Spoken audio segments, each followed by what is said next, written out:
É uma continuação. Semana passada nós abordamos um pouco e hoje nós vamos falar sobre as bem-aventuranças.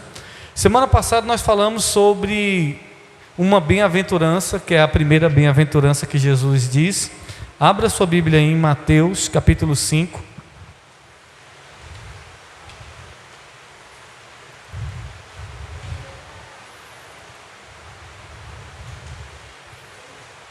Semana passada, no verso 3, nós lemos o seguinte: bem-aventurados os pobres de espírito, porque deles é o reino dos céus.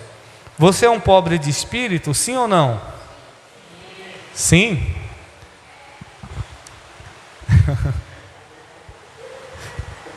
Sim, nós somos pobres de espírito. O que é uma pessoa pobre de espírito? É uma pessoa que diante de Deus reconhece a sua miséria. É quem não pegou estudos, depois você vai pegar, você vai aprender um pouco no estudo. Então o pobre de espírito que Jesus fala não é uma coisa ruim, é uma pessoa que reconhece que diante de Deus é um miserável, que necessita de Deus, da graça dele. Hoje nós vamos para o verso 4, abre aí o verso 4, Mateus 5, verso 4, diz assim: bem-aventurados que choram, porque serão consolados. Então, essa parte azul aí, fica nessa parte azul, depois a gente passa para outra. Então aqui tem uma pergunta e nós vamos entender como é que uma pessoa chora, porque a palavra bem-aventurado significa o quê? A palavra bem-aventurado, nós vimos semana passada, significa o quê? Mais que feliz. Uma pessoa mais que feliz é uma pessoa bem-aventurada. Então como é que uma pessoa é mais do que feliz se ela chora? Tem como? Porque na hora que a gente está chorando, a gente chora de alegria, chora também, né? De alegria, mas Jesus está falando que serão consolados. Então essa alegria aqui não é uma alegria, não está chorando de alegria, está chorando de outra coisa. Então como é que pode uma pessoa chorar ser feliz? Vamos ver o que esse ensinamento nos diz. Quem é que vai responder, Jarim? Que você pode entregar para uma pessoa aí? Cristovaldo aí mesmo, o pastor Genisvaldo. Vai passando, aí você vai passando. Pronto, pega aí, missionário. Nós vamos responder aqui essa primeira aqui, que diz aqui, ó: qual é o significado do choro mencionado por Jesus? Bem aqui no cantinho, abaixo do pé dessa mulher. Então, qual é o significado do choro mencionado por Jesus? É uma lamentação comum? Ou uma tristeza sincera de coração pelo pecado? Letra A diz que é uma lamentação comum. A letra B diz que é uma tristeza sincera de coração pelo pecado. Então essa pergunta vai nos fazer entender essa questão, o que significa esse choro. A letra A fala que é um lamento comum. A letra B diz que é uma tristeza sincera. Com base no versículo 4 aqui, Cristovaldo, dicionário Cristovaldo. Bem-aventurado, né, os que choram, porque eles serão consolados.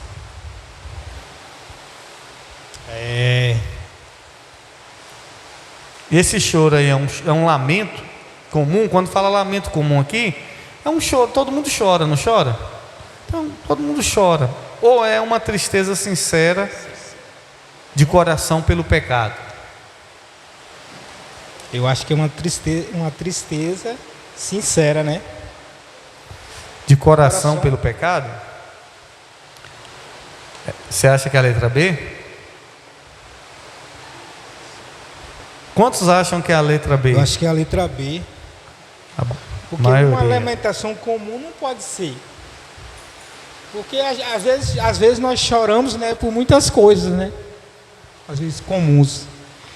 Mas eu acho que o choro, quando Deus fala nesse choro aqui, é às vezes, quando nós, às vezes, né, estamos passando por momentos difíceis, sendo caluniados, sabe, perseguidos. E esses serão consolados, né? Então eu acho que é mais ou menos dessa maneira aí. Tá. A resposta está certa. Agora deixa eu explicar para vocês. Olha aqui para mim, por gentileza. Esse choro que Jesus está falando, e você vai ver aí na folha, ele é espiritual. Em que sentido, bispo? No sentido do lamento, justamente por isso, o lamento pelo pecado. Quando um filho, ele se afasta do pai, ele chora ou não chora? filho que está longe do pai e da mãe, não chora? Mas e o porquê o choro? O choro de saudade, o choro da distância. Então esse choro que Jesus está falando aqui é um choro espiritual. Pelo quê? Pelo lamento da gente estar distante de Deus por causa do pecado. Você já viu que quando você erra, que a pessoa acaba falhando ou pecando, a tristeza que bate no nosso coração? Não sai lágrima, mas por dentro a nossa alma está chorando, é ou não é? É um choro. Você fala: meu Deus, por que eu fiz isso? Meu Deus, por que eu... Meu Deus, meu Deus, por que eu...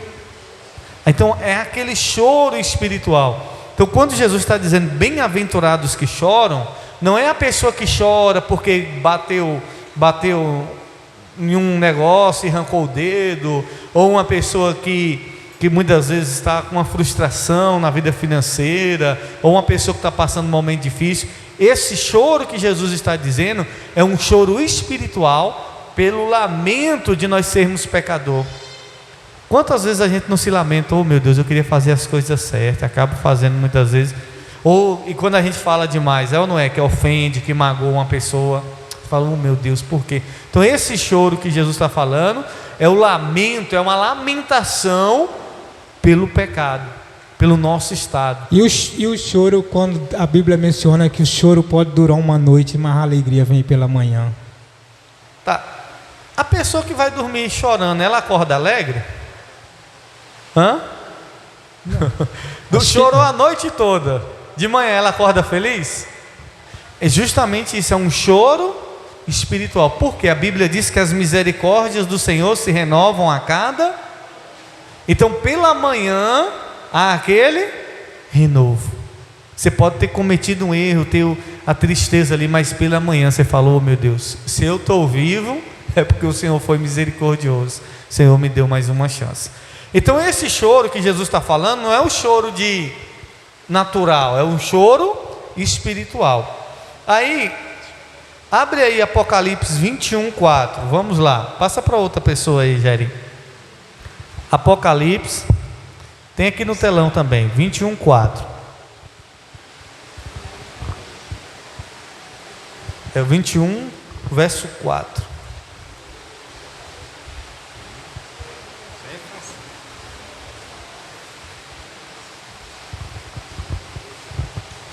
O pastor Genival diz o que? Nós vamos ver aqui, ó. A Bíblia afirma que Deus enxugará todas as lágrimas. Apocalipse 21:4. E Deus limpa de seus olhos todas as lágrimas. Não haverá mais morte, nem pranto, nem clamor, nem dor, porque já as primeiras coisas são passadas. Então, a questão das lágrimas aqui, né? Essas lágrimas que a Bíblia está dizendo é a tristeza pelo pecado. Então a Bíblia diz que lá no céu não vai ter nem mais o quê? Choro. Nem morte, nem pranto, nem clamor, nem dor.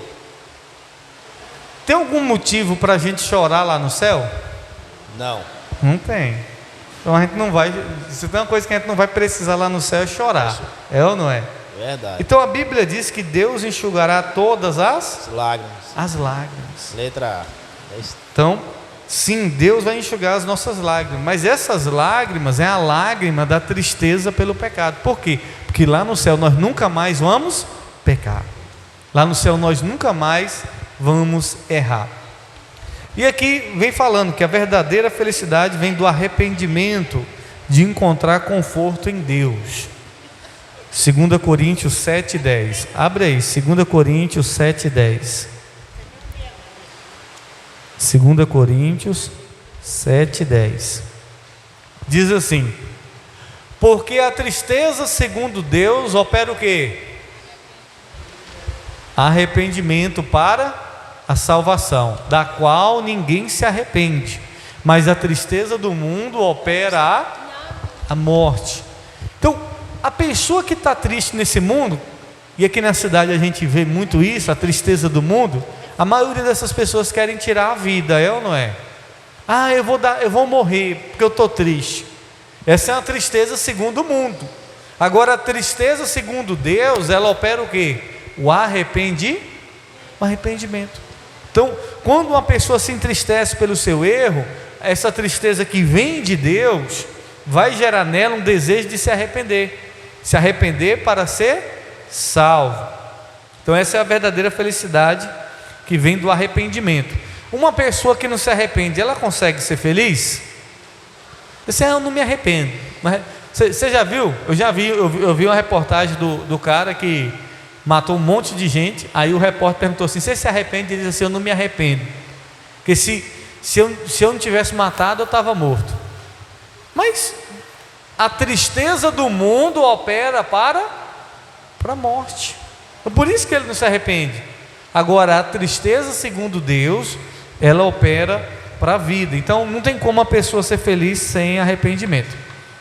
Aí aqui fala assim, pode pular de mesa aí, Jadson, pode ir lá para o tipo de luto de que Jesus está falando. Não é simplesmente o luto, falando de luto aí, no caso o choro por uma perda, mas sim o luto pela perda da inocência, da justiça.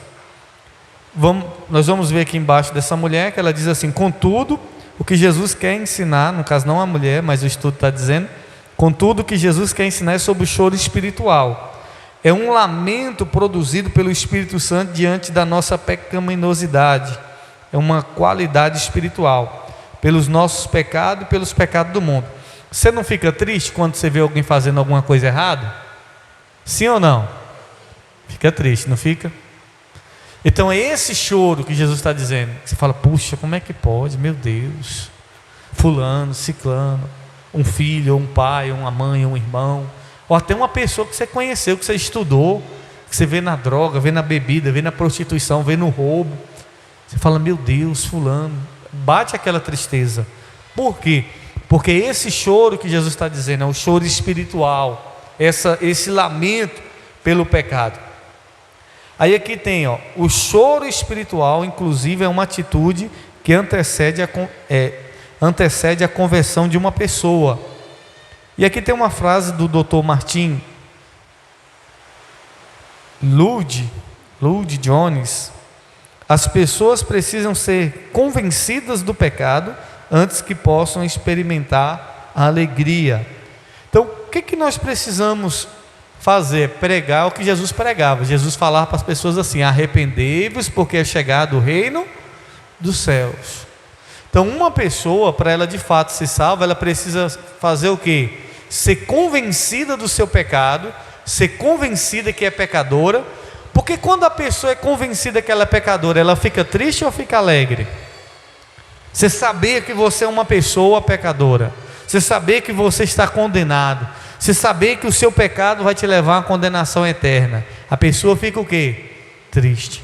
Então a gente precisa convencer as pessoas através da palavra, por meio do Espírito Santo, que elas são pecadoras e que elas precisam se arrepender. Amém? Aí nós vamos ver aqui algumas pessoas que choraram. Porque senão você vai dizer assim: ah, bispo, não, bispo, é todo mundo que chora vai ser consolado, é bem-aventurado. Abre aí, no caso aqui nós vamos, deixa eu ver se eu coloquei aqui. Tá, eu não coloquei aqui, eu coloquei.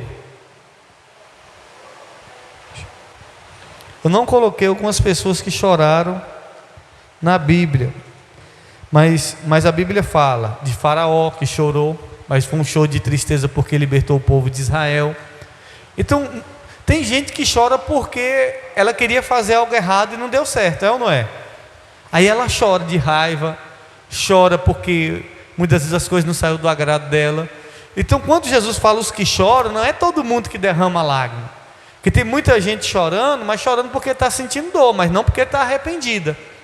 Nem todo mundo que está no hospital está arrependido dos seus pecados, tá? Tem gente que está lamentando por causa da dor, não por causa do pecado. Então Jesus fala: bem-aventurados que choram, mas que reconhecem a sua distância espiritual de Deus, que reconhece que estão longe de Deus. É o choro da pecaminosidade, reconhece que são pecadores. Por que algumas pessoas não conseguem chorar pelo seu pecado? Vamos lá, Provérbios 28, 13. Eu vou abrir aqui, Nós vamos ver porque tem gente que não consegue chorar pelos seus pecados.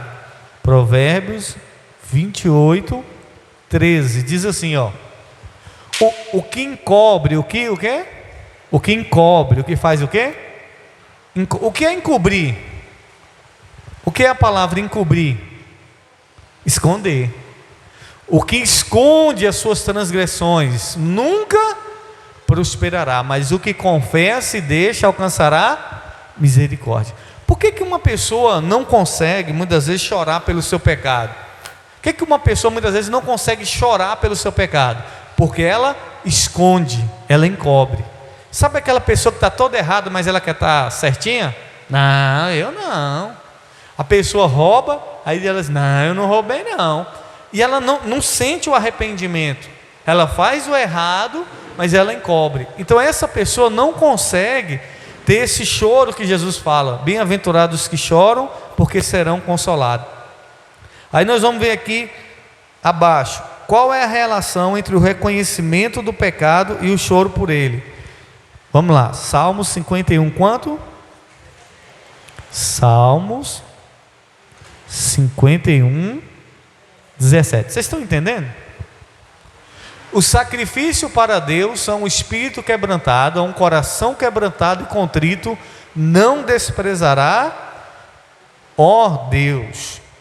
Então, quando a pessoa reconhece o seu pecado, ela está quebrantando o seu coração. A Bíblia diz que um coração contrito e aquebrantado, o Senhor não rejeita. O que é um coração? Porque tem hora que a gente está na igreja, a gente lembra, a Bíblia diz que um coração contrito e aquebrantado, o Senhor não. Aí você começa a chorar. Oh Deus, o Senhor diz na tua palavra que o coração contrito e aquebrantado. É isso que a Bíblia está dizendo, é porque eu vou chorar na igreja, ele vai ter que...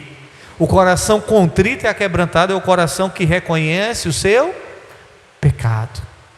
É a pessoa que vem à igreja e diz, Deus, tem misericórdia de mim, Senhor, eu sou tão falho. Deus, tenha compaixão de mim, Senhor, me ajuda. Oh Deus, o que seria de mim sem o Senhor? A pessoa começa a reconhecer que é pecadora, que é falho. Aí o coração dela está quebrantado, sim ou não? Está quebrando o coração. Sabe o que Davi disse para Deus num dos salmos? Eu não sei se é o Salmo 51, agora me deu um branco. Ele disse assim, Senhor, perdoa os meus olhos, porque os meus olhos são maus.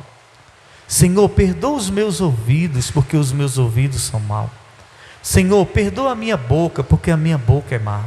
Senhor, perdoa o meu coração, porque o meu coração é mau. Então, muitas das vezes, é esse reconhecimento que falta para alguns a quebrantar o coração. Porque quando a pessoa reconhece, ela se quebranta, o coração dela fica contrito, e Deus não despreza essa pessoa, amém? Então, qual é o primeiro passo para ser consolado? Tiago, vou abrir aqui para vocês, Tiago 4, verso 8, diz assim, de onde vem 4:8.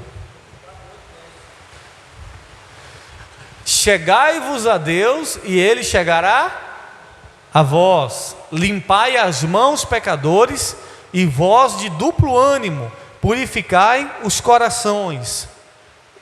O 9. Senti as vossas misérias e lamentai e chorai. Converta-se o vosso riso em pranto e o vosso gozo em tristeza.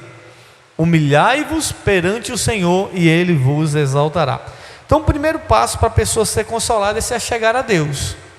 A pessoa se achegar a Deus, porque quando a gente se achega a Deus, a gente reconhece o quão falha a gente é. Sabe, irmãos, quanto mais eu me aproximo de Deus, mais eu descubro que eu sou falho. Quando você começa a ver uma pessoa dizendo assim, fulano está errando, fulano está fazendo isso, fulano, sei não. Não é que a gente não vai exortar os nossos irmãos, mas tem gente que ela vê erro em todo mundo, menos nela. Todo mundo não presta, só ela que presta. Então essa pessoa está tão longe de Deus, porque a pessoa que está perto de Deus, ela diz assim, meu irmão, eu não tenho nem tempo para poder ver o erro do irmão, porque eu estou tão preocupado em consertar os meus erros. Ô meu irmão, a Bíblia diz: achegai-vos a Deus. Quando a gente se achega a Deus, sabe qual é a necessidade que a gente sente? De se limpar. Ele diz: limpai as vossas mãos.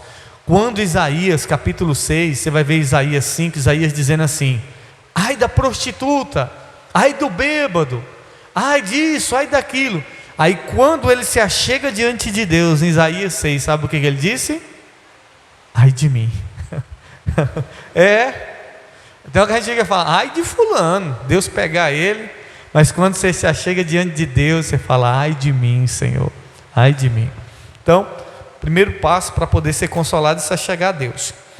Quais são os empecilhos que nos impedem de perceber o pecado em nossa vida? Jeremias 17:9, eu vou abrir aqui para vocês. Jeremias 17 quanto? 17:9, diz assim, ó: enganoso é o quê? Mais do que todas as, e perverso, quem o conhecerá? Irmão, tem hora que a gente pensa que a gente está certo e a gente está o quê? Errado. Ah, mas eu estou certo.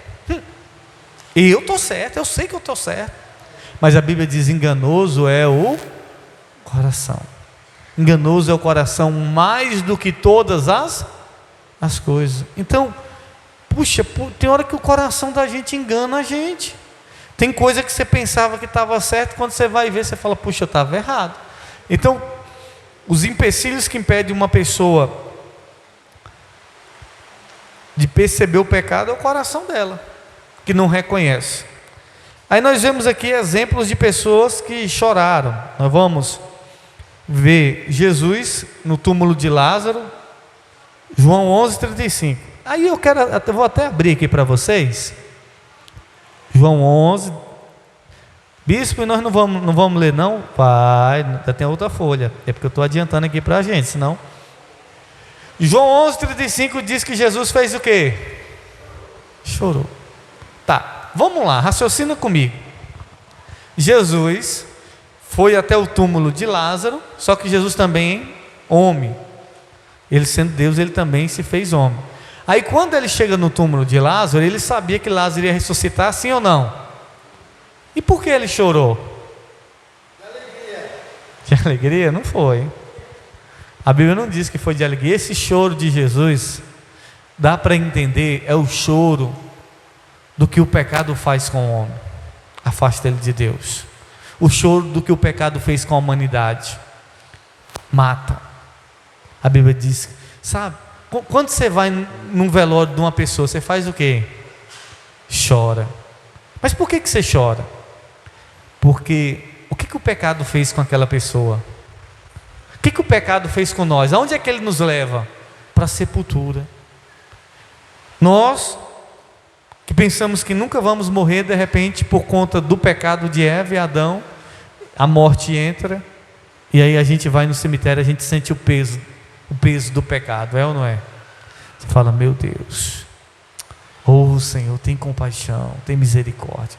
Jesus chorou, mas esse choro é o choro que ele fala: bem-aventurados que choram, de reconhecer que a humanidade está tão distante de Deus, perdida, condenada, e que sem Ele eles não conseguem se salvar. Sem Jesus a gente não consegue se salvar. E aí tem aqui, depois você vai ler na sua casa, que essa parte nós vamos pular, para a gente pular para a próxima parte, onde Paulo chora. Vamos ler Filipenses 3,18.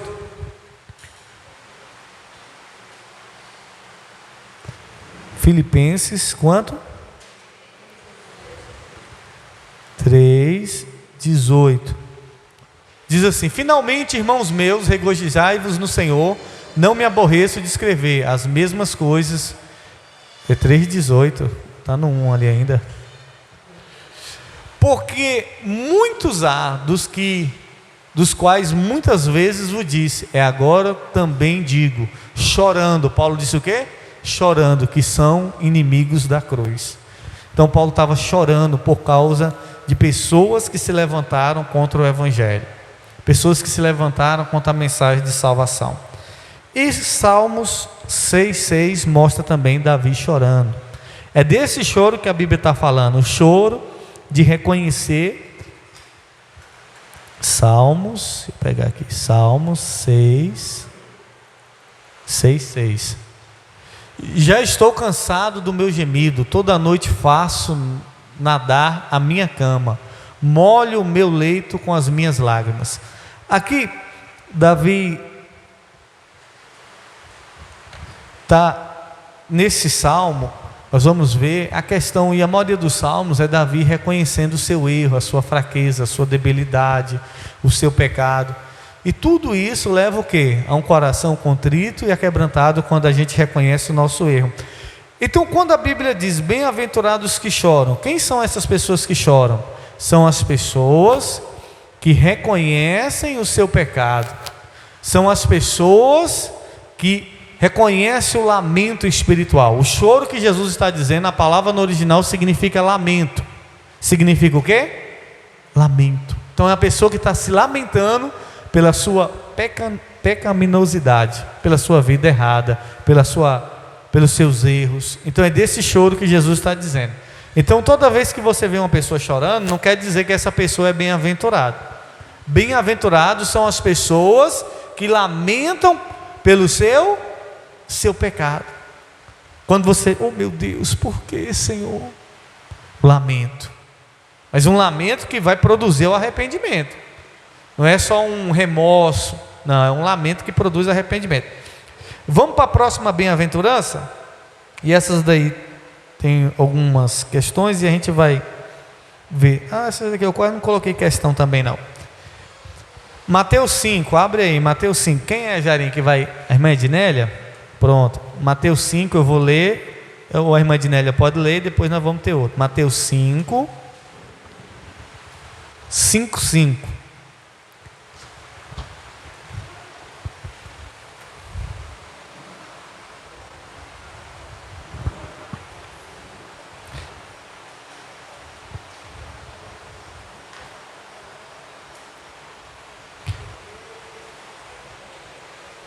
Pode ler, mas... sim, deixa eu pá. Pode ler, Imaginélia. Bem-aventurados os mansos, porque eles herdarão a terra. Herdarão a terra. Tem duas perguntas, Imaginélia, que eu vou fazer para a senhora. Fácil. O que significa ser manso, assim, na concepção do que a senhora entende, que a Bíblia fala, que Jesus diz assim, bem-aventurados os mansos. E a segunda pergunta é, que terra é essa que Jesus está dizendo? Eu acredito que seja uma pessoa paciente. Paciente? É. Tranquila, nesse sentido aí. Todo mundo aqui é paciente? Vixe, meu Deus. E a terra, eu creio que é essa que a gente está. Vai ter um novo céu e uma nova terra. Então é essa nova terra. Para a gente poder contextualizar sobre essa questão da mansidão. Na roça tem os cavalos. O cavalo, quando nasce, ele é muito bonito. Só que quando ele cresce, muitos dele precisam fazer o quê?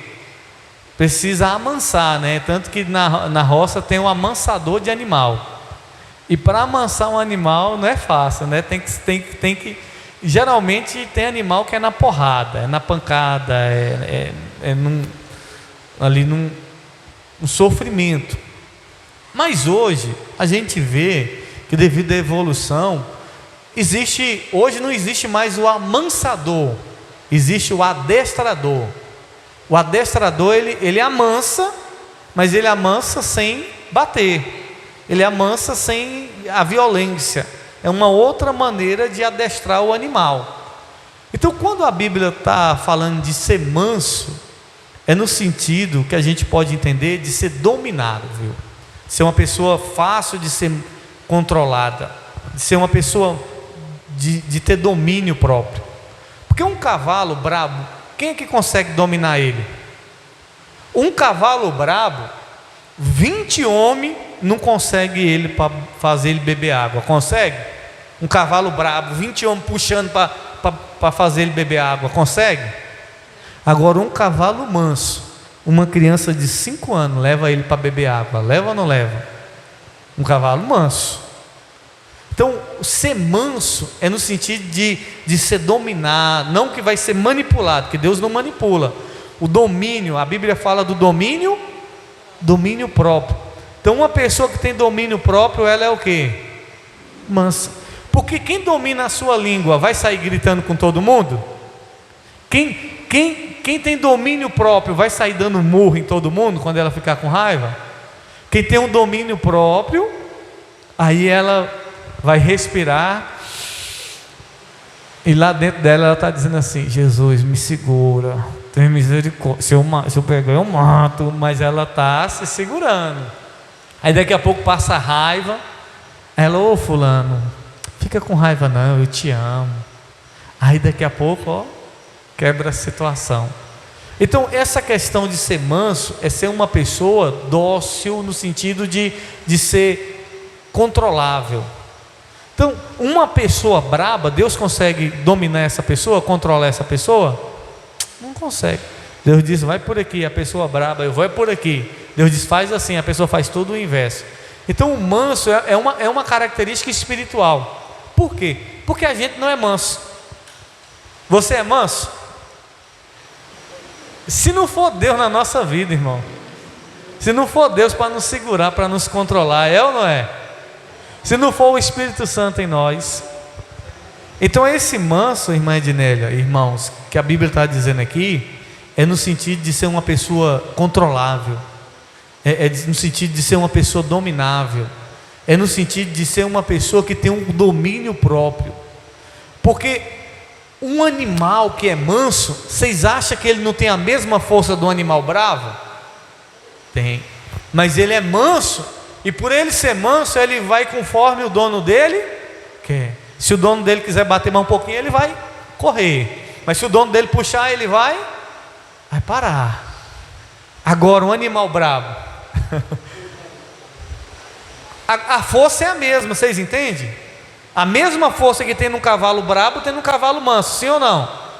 Porque é tanto que quando nas vaquejadas você vê lá que pega o animal, que eles, o animal brabo faz a mesma coisa.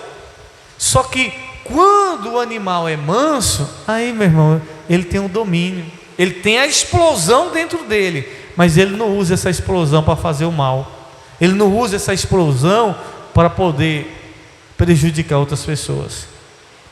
A gente temos uma força incontrolável. Se a gente não fosse crente, ia viver descontrolado aí. Mas por a gente ser cristão, o Espírito Santo vem, e tem hora que você quer falar e ele fala o quê? Fala nada não, fica calado, cala a boca, silêncio e tal. E aí a gente se controla, mas a vontade é de falar, mas aí ele vem e te controla. É nesse sentido. Deu para entender? Quer falar mais alguma coisa? Bispo, eu lembrei de um ditado que minha avó, saudosa, né? Ela gostava de falar pra gente, que eu morei um tempo, quando era pequenininha, com minha avó na Itiquira. Aí, às vezes, estava lá em pé de guerra, por algum motivo ou outro, e aí ela gostava de dizer assim, que a ovelha mansa, ela mama na sua mãe e nas outras, e a brava nem bem na sua mãe ela mama, tentando dominar a situação para que a gente viesse a ter calma com as coisas, ter controle, ter equilíbrio. Aí quando o senhor deu o exemplo, eu lembrei desse exemplo que ela falou lá. Mas é verdade, você pode ver que a ovelha braba, ela dá a cabeçada ali, ela fica machucando a mãe, aí a mãe não vai querer dar o de mamar para ela, e aí vai ficar com fome. Amém? Vamos lá, próximo aí, característica da mansidão. Quem vai ler, evangelizados? Gálatas 5:22, abre aí, Gálatas 5:22, a evangelista Lena. Gálatas 5:22. Vamos ver as características. Vai cair em você, é mansidão. Você é manso.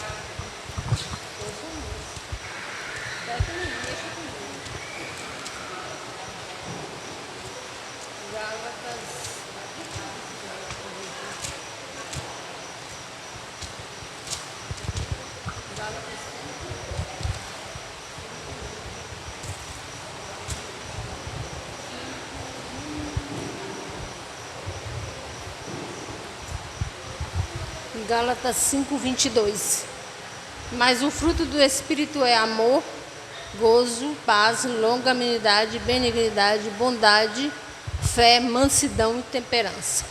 Então, quais são as características? É que o fruto do Espírito é uma obra da graça de Deus na vida da pessoa. Então, sim, a mansidão, a evangelista Lena, é o quê? É um fruto. É um fruto. É um fruto. É um... Bispo, e sobre a mansidão, vou falar uma coisa aqui. Pode. Eu tenho uma irmã que ela sempre diz para mim que eu não sou mansa, porque eu tenho um tom de voz mais alterado, né? Ela fala que a gente quase não ouve, que ela diz que ela é muito educada, não sei o quê, então que ela é mansa. Mas ela briga com todo mundo. Ela vai no açougue, ela briga com o açougueiro. Ela vai no ônibus, ela briga com o cobrador. Ela chega aqui, ela briga com todo mundo aqui de casa. Porque é mansa. Ela tem um emprego, qualquer coisa que tem, ela corre nem hora. Vai botar o chefe dela na justiça. Então ela é desse jeito. E ela acha que ela é mansa porque o tom de voz dela é bem baixinho. Eu digo, lá no hospital mesmo, ela já criou várias confusões. Tanto que quando eu estava lá com Paola, eu não deixava ela ficar lá. E assim, eu via quantas vezes, às vezes, eu queria, quando acontecia isso lá no hospital, né, da gente chamar, tá naquela agonia, chamar alguém para lá que está precisando. E tem muita gente, é uma demanda muito grande para os funcionários, né, para os técnicos, para os enfermeiros. E às vezes quem está lá sofrendo, às vezes a gente nem para pensar o tanto que eles também estão trabalhando, que eles estão correndo, né? E eu, graças a Deus, eu sempre tinha essa paciência de esperar. Às vezes eu ficava agoniada e orar a Deus, mas eu nunca fui lá dizer desaforo eles. Eu nunca lá fui lá dizer desaforo eles, sabe? Dizer, vocês estão demorando, a menina está precisando agora. Não, eu sempre esperava. E Deus sempre supria a necessidade. Então a minha irmã acha que não, que porque eu tenho um tom de voz mais elevado, eu não sou mansa.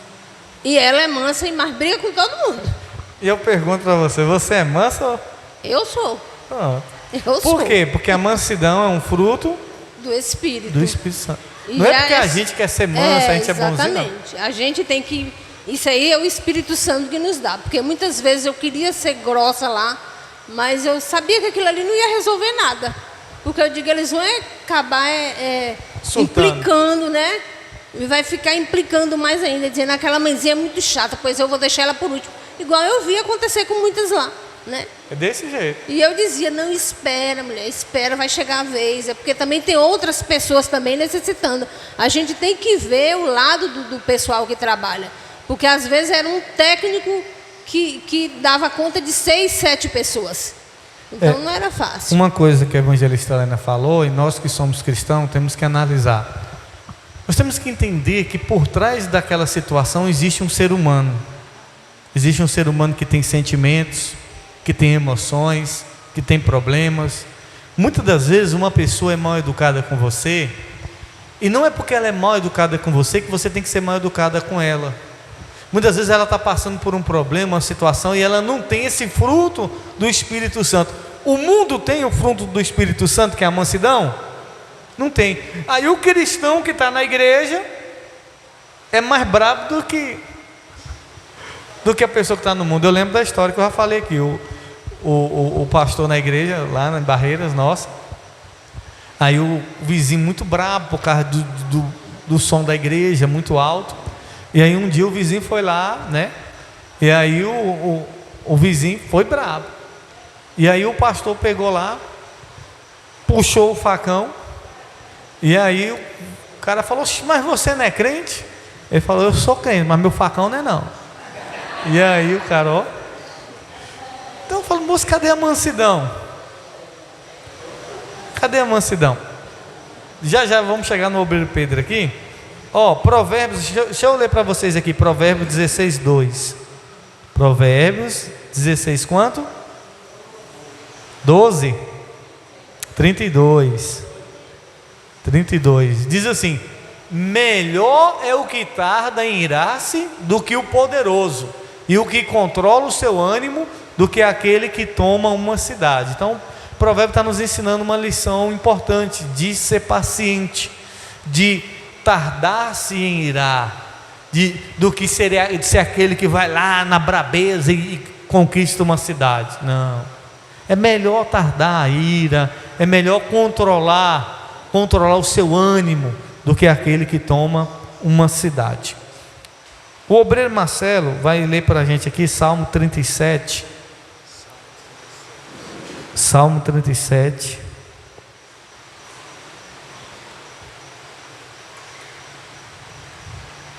Do verso 5 ao 9. Diz o que, Marcelo? Entrega o teu caminho ao Senhor, confia nele e ele o fará.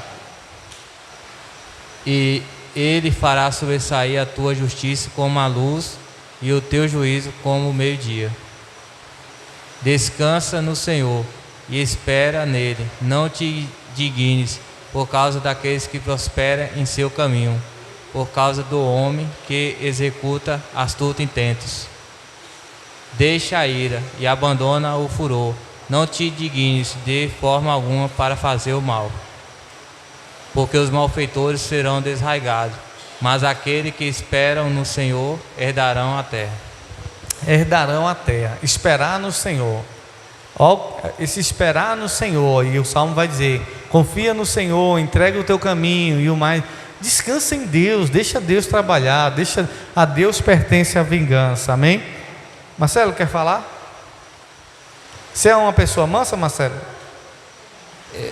Eu sou que através do Espírito Santo, o Espírito Santo ajuda a gente às vezes a se controlar nas tribulações, nas lutas. O Espírito Santo vem e ajuda. Ele ajuda a se controlar. Exatamente, é o Espírito Santo. A gente tem que reconhecer, não é a gente que é manso. Porque eu falo baixo, igual a irmã da evangelista. Eu falo baixo, eu sou manso. Manso é diferente. Não é porque fala baixo ou porque... Não, é diferente. Manso é aquele que tem o fruto do Espírito Santo e se controla. Leva no obreiro Pedro ali, ele levantou o braço aqui, quer falar?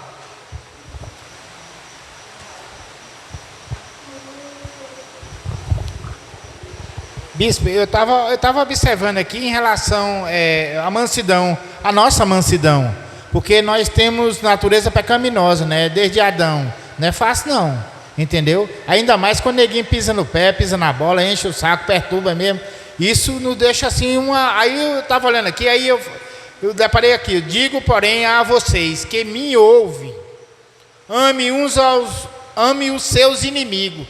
Meu irmão, não é fácil amar inimigo não, é lenha, viu? Mas deixa ele lá no canto dele. Se você procurar e tiver a oportunidade de fazer o bem, ele faça. Por quê? Porque você não atrai ele para ti. Porque quando você provoca ele, você chama ele para ti. Ele vem para cima de nós. Faça o bem aos que odeiam. Rapaz, não é fácil não. A gente tem que renunciar à nossa vontade pecaminosa, que não é fácil. A briga, a luta é contra nós mesmos, não é contra o outro. Por quê? Porque esse ódio está lá dentro dele. Não vamos permitir que ele injeta esse ódio em nós. Aquele que os amaldiçoa, orem pelos que maltratam. Vocês, ao que lhe bate uma face, oferece também a outra. Não é fácil, gente. E ao que lhe tirar a capa, deixe que leve também a túnica. Tome sobre vocês o meu jugo. O que é jugo? Jugo é canga, aquela canga de boi, sabe? Aquela coisa que mete no pescoço do boi e faz ele andar assim, puxando aquele carro, né? Porque o meu jugo, aprenda de mim, porque sou manso. Quem está falando é Jesus. Exato, Mateus 11, 29 aí. Isso, Mateus 11, 29. De coração, e vocês acharão descanso para a sua alma. Não há descanso em outro lugar se não for em Jesus. Não busque nem em ninguém. E outra coisa, essa guerra aqui é nossa, ela é interna, de cada um de nós individualmente. Todo dia nós temos que renunciar à nossa vontade pecaminosa e trabalhar em cima disso. Não vamos, porque as Escrituras nos diz: examine cada um a si mesmo, vê o que está acontecendo, vê como é que está o seu comportamento. Aquele que chega num velório não chora mais, ele não está tendo misericórdia de ninguém não. Vigia. Isso. Entendeu? Faça que nem Jesus, que de Lázaro lá, né? E outra coisa, um caboclinho que não se arrependeu, foi Judas. Pedro veio, né? Mas Judas foi, né? Uhum. Mas Pedro se arrependeu. São fatos, relatos, né? É isso aí Amém. mesmo. Fica na paz, que Deus abençoe cada um de nós. Que eu vou fazer uma pergunta para a vigiar. obreira Josélia em cima dessa questão em que Pedro levantou. Obreira Josélia, Jesus disse que era manso, só que a Bíblia mostra que ele entrou no templo, revirou as mesas, deu uma chicotada no povo, botou o povo para correr. E aí, Jesus era manso ou não? Como é que a gente interpreta essa situação aí? Assim, eu creio que ele era manso, né? Só que pelo fato da gente ser manso, tem situação que a gente tem que colocar em ordem. A gente não pode, é igual aqui. O bispo está no altar e chega uma pessoa querendo bagunçar a obra do Senhor, né? Por mais que a gente seja manso, a gente tem que colocar as coisas em ordem, porque as coisas de Deus é com ordem e com decência. Ele não vai receber esse culto se a gente não tiver essa mansidão. A gente não vai espancar a pessoa, fazer tudo bem que Jesus lá expulsou, né? Expulsou. Mas a gente vai ter que ter essa autoridade de colocar as coisas em ordem com mansidão, não é? Exatamente. Então, ser manso não significa ser aquela pessoa. Não, irmão. Jesus era manso, mas na hora que ele viu as coisas erradas, ele pegou as mesas assim, ó. Sabe o que é revirar a mesa assim, ó? Jogar pro alto, pá, e botar a gente para correr. Bando de ladrão, raça de vibra. E o povo, moço, vamos correr que esse homem é brabo. Não, ele é manso. Só que é o que a obreira José está falando. O manso não é aquele que vê o filho no errado e não corrige. Não pode. A Bíblia diz que não pode, tem a disciplina. Então, o manso é aquele que tem o controle, o domínio. Jesus teve o controle e o domínio. Ele não bateu, assim no sentido, não agrediu fisicamente ninguém. Mas a bagunça ele não deixou. Então, se for necessário, a pessoa está bagunçando aqui na igreja, quebrando as coisas, você acha que a gente vai deixar? Se pegar ela à força aqui, nós vamos botar ela lá para fora. Se for preciso, chamar até a polícia. Ah, pastor, mas a Bíblia diz que tem que ser manso. Manso, sem precisar arrancar a cabeça dele, sem precisar quebrar o braço e fazer mal a essa pessoa. O manso é nesse. Porque senão você vai ficar aquela coisa, não, eu sou manso, e a pessoa fazendo você de besta, a pessoa pisando em você, a pessoa lhe enganando, a pessoa bagunçando. Você fala, epa, aqui não. A irmã Dinélia sabe como é que é na escola, né, irmã Dinélia? Com os meninos tem hora que tem que ter a mansidão, mas tem hora que, epa, aqui não, aqui nem é sua casa não, vamos parar. Aí você pode até ficar aquela cobrança, oh meu Deus, mas a Bíblia diz que eu tenho que ser manso. Não, mas isso é ser manso, é sem precisar dar um tapa, sem precisar agredir fisicamente, mas pôr a ordem, pôr as coisas no lugar certo, amém? Então Jesus era manso, amém? Querido, nós vamos finalizar, você vai levar, você vai meditar, e aí nós vamos só ouvir a evangelista Carmelita, para ela expressar um pouco da opinião dela. E aqui tem, ó, o que é ser manso? Não se orgulhar de si mesmo, ontem essa mulher ajoelhada, não fazer valer o seu direito. Tem hora, é meu direito, tem hora que a gente abre mão do nosso direito.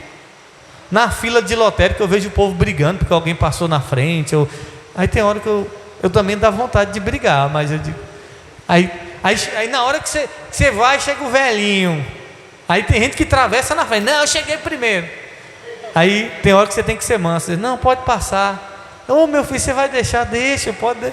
Só que por dentro você está, oh meu Deus, vai demorar mais. Mas isso é ser manso, é abrir mão do seu direito, não faz exigência aos seus privilégios. Então, ser manso não se preocupa com o que os outros falam a seu respeito.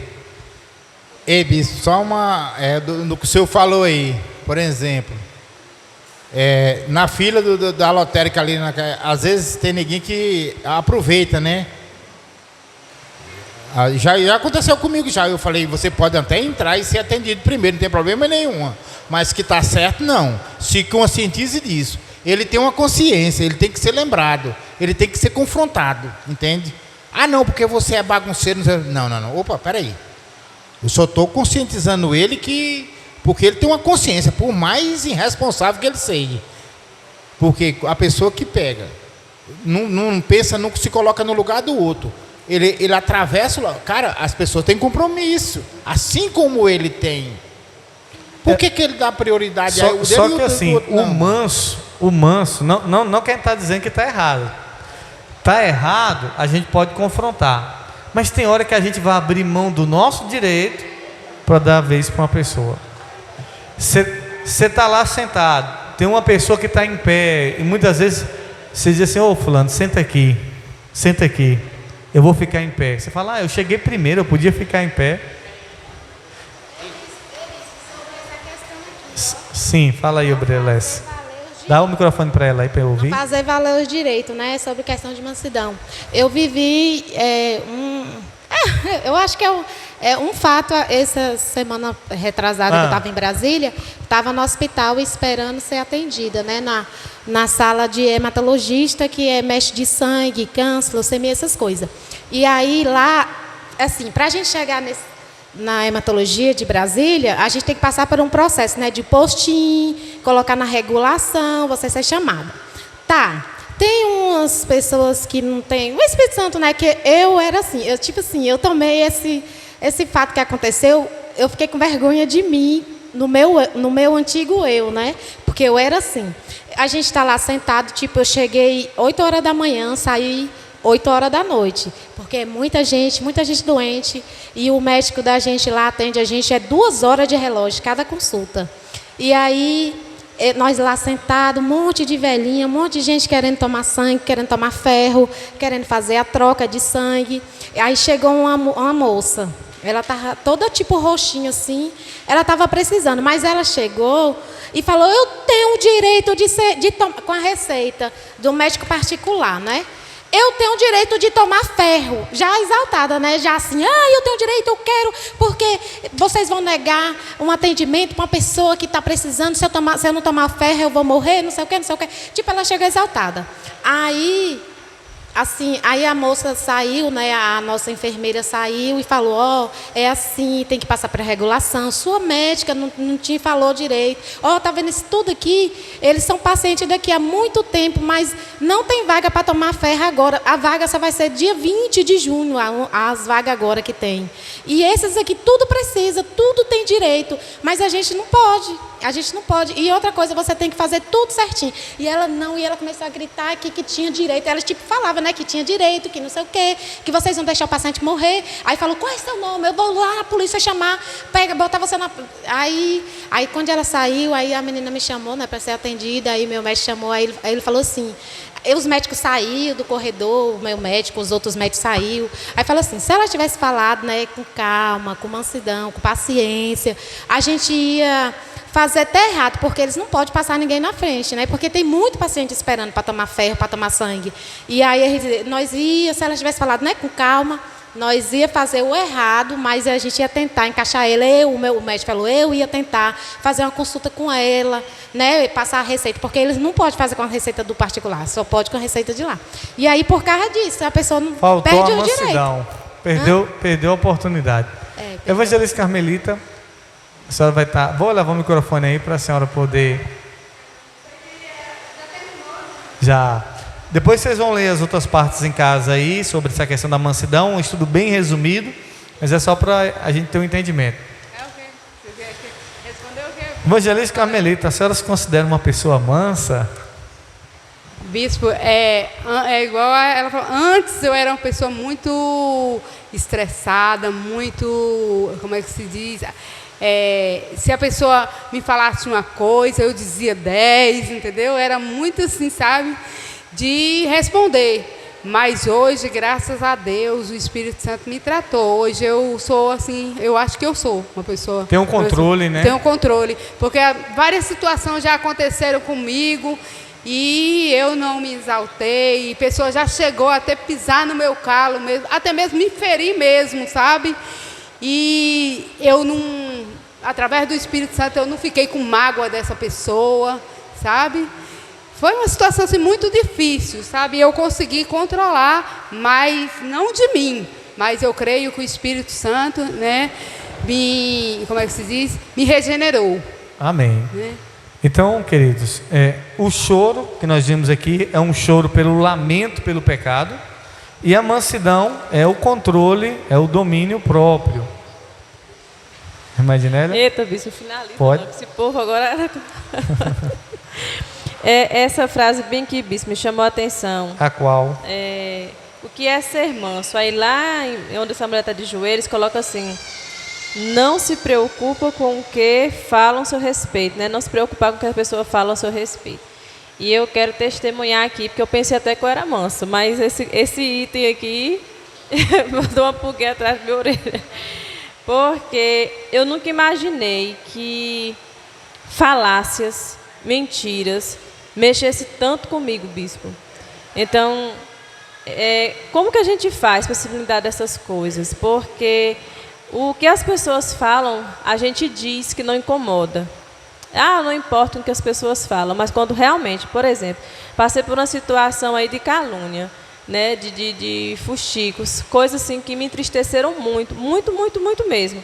Eu acho que eu pude compartilhar um pouquinho com o senhor a respeito. E isso me entristeceu de um ponto que eu não tive controle, né, das minhas emoções. E assim, graças a Deus, eu tive a oportunidade de estar aqui na igreja e poder pedir oração do bispo. Porque naquele dia que eu pedi oração ao bispo, eu não consegui nem me concentrar bem no culto. Eu chorei o culto todinho. Pela situação, sabe, que eu estava passando. Mas daquele problema, hoje meu choro é de alegria. Porque daquele problema, bispo, eu creio que Deus ouviu a sua oração. Amém. Porque nunca mais derramei uma lágrima. Eu chorei o culto todo. Não consegui me conter. E foi mediante o que os outros estavam falando. Não é que eu estava fazendo. Mas o que os outros estavam falando mexeu muito, muito, muito, muito mesmo comigo. Eu fiquei preocupada com o meu psicológico, devido à situação. Aí, assim, como a gente consegue, bispo, blindar de certas coisas? A gente não fez, a gente não falou, e as pessoas julgam, né, de uma tal maneira que você não tem o controle. Você não tem o controle do que as pessoas vão falar. Exato. Né? Então, como que a gente vai ter essa mansidão para não deixar essas coisas atingir? Porque eu quero me blindar disso, porque assim, foi forte que eu passei. Eu não quero passar de novo, não. Uma coisa que a gente precisa ter em mente é que as pessoas falam mal da gente. E eu não preciso me preocupar com que as pessoas pensam ao meu respeito. Porque muitas vezes... Pode sentar, Jarinha, agora vamos finalizar. Porque muitas vezes a gente está preocupado em passar uma boa reputação para a sociedade, mas nós precisamos entender que nós estamos em um mundo de trevas. A gente não pensa, Jesus diz assim: eu estou enviando vocês como ovelha no meio de lobos. Imagine aí, uma ovelha no meio de lobo. Meus irmãos, a gente está no meio de um monte de lobo. Então a gente precisa entender que esse mundo é mau, esse mundo é perverso. Jesus diz: antes de perseguir vocês, perseguiram a mim. Antes de caluniar vocês, caluniaram a mim. Se eles não tiveram misericórdia nem do próprio Deus, você acha que vão ter da gente? O povo, quando quer achar pecado, acha pecado até onde não tem pecado. Por que eles mataram Jesus? Porque eles disseram que Jesus cometeu o quê? Pecado. Nunca pecou. Pilatos disse: eu não vejo erro nenhum nesse homem. Por que vocês estão condenando ele? Então, quando a gente começa a ter esse entendimento que as pessoas vão falar, vão caluniar, vão dizer coisa, aí a gente começa a entender que a opinião das pessoas não interessa tanto. O que importa é o que Deus pensa ao nosso respeito. Eu vi um homem falando assim, eu vou me preocupar porque uma pessoa não gosta de mim. Aí ele diz assim: no mundo tem 7 bilhões de pessoas e eu vou me preocupar porque uma pessoa fala mal de mim. Então assim, é a minoria que fala mal da gente, e ainda se fosse a maioria, a gente não pode se preocupar. Agora, que todos vocês têm que entender é que as pessoas falam mal da gente, criticam a gente, fofocam da gente, caluniam a gente. Tantas calúnias que eu já tive nessa cidade. E calúnia disso, e calúnia daquilo, e aquilo outro, e não para, e sempre vai vindo uma atrás da outra. Só que assim, isso do mundo, e principalmente cidade pequena, é natural. O que você precisa é não deixar o lixo que eles vêm trazer entrar no seu coração. Por quê? Você tem que entender, eu sei quem eu sou, e não se importar, você mesmo se blindar, e tipo assim, também não querer ficar ouvindo o que os outros estão dizendo. E aí estão falando alguma coisa de mim? Quando vem falar assim, moça, você não sabe o que fulano falou de você, eu dizia, eu nem quero saber, porque realmente quando a gente sabe, machuca, dói. É tanto que quando eu sei de alguma coisa que eu sei que vai machucar a pessoa, eu nem falo. Por quê? Porque se eu falar, não vai agregar, não vai ajudar. Então, é a gente procurar blindar os nossos ouvidos e não dar muita importância, credibilidade, porque o mundo vai nos caluniar, imaginei. Vai caluniar porque você está na igreja, vai caluniar porque você dá o dízimo, vai caluniar por causa disso, por causa daquilo. E mentira não tem tanto, que é a armadilha do diabo. Agora é buscar de Deus. Deus fortalece o meu interior, fortalece as minhas emoções para eu não me abalar com isso, para que essas coisas não venham me desestabilizar, porque muitas vezes desestabiliza. E aí é fazer igual o pessoal fala, a gente tem que passar óleo de peroba e nem ligar. Porque a gente vai no lugar, o que é que o povo fala? Pastor é ladrão, pastor é ladrão. Aí é todo lugar, é a mesma coisa. Então assim, e sem falar de outras coisas que eles falam. Mas a gente não se importa. Por quê? Porque estão cegos espiritualmente, porque estão sendo usados pelo diabo. Então, que caia por terra toda a palavra maldita em nome de Jesus contra as nossas vidas. Pastor, quer falar? Pai do Senhor, eu vou falar aqui, porque está com tempo que eu não falo. Falando de mansidão aí, como a obreira Lécia falou ali, às vezes a pessoa, por falta de mansidão, ele perde algumas oportunidades. Eu trabalho com processo, trabalho com advogado, e eu me deparei com a situação no cartório, que eu conheço o pessoal do cartório, aí eu tive lá, com a situação com a minha prima, que ela era registrada e não tinha o nome da mãe no registro, e a mãe dela faleceu. Aí quando faleceu, aí tem uns bens, esse trem tudo, aí não constava que ela era filha. Eu fui no cartório, conversei com o pessoal do cartório, tudo certo. Aí ele disse, não, traz a sua prima aqui que a gente resolve. Aí cheguei na casa, conversei com ela e tudo. Aí fui com ela. Quando eu cheguei no cartório, antes dela conversar com o pessoal, por falta de mansidão, ela já entrou estourada, dizendo que ia processar o cartório, que era erro do cartório, que ia processar o pessoal que trabalhava lá, e não sei o que, aquele movimento todo. Aí o pessoal pediu o documento dela, que ia analisar e depois dar a resposta. Aí depois eles me chamaram lá e chamou ela. Aí disse para ela, nós não vamos resolver aqui, você vai ter que procurar um advogado para resolver. Por quê? Porque ela chegou lá ofendendo os funcionários do cartório, pessoas que não tinham nada a ver, na época que ela foi registrada, há 30 anos atrás, 40 anos atrás. Então a gente tem que ter sabedoria, porque por falta de sabedoria, por falta de mansidão, a gente perde oportunidade na vida. Isso é verdade. Então assim, o pessoal podia dar um jeitinho, resolver, mas o descontrole fez com que a pessoa se prejudicasse. Vamos orar? Fica de pé. Então, irmã Ednélia, não é fácil, mas é entender que nós somos ovelha no meio de lobos. O mundo não tem dó nem misericórdia da gente, querido. O mundo é perverso, o mundo jaz do maligno. O que esperar de pessoas que não servem a Deus? O que a gente pode esperar dessas pessoas? Só o mal. O obreiro José falou certo, a maldade. Porque são pessoas que não temem a Deus. Por quê? Outrora, quando a gente também estava no mundo, o que esperar da gente, se não for a maldade, o descontrole, se não for a perversidade? Amém?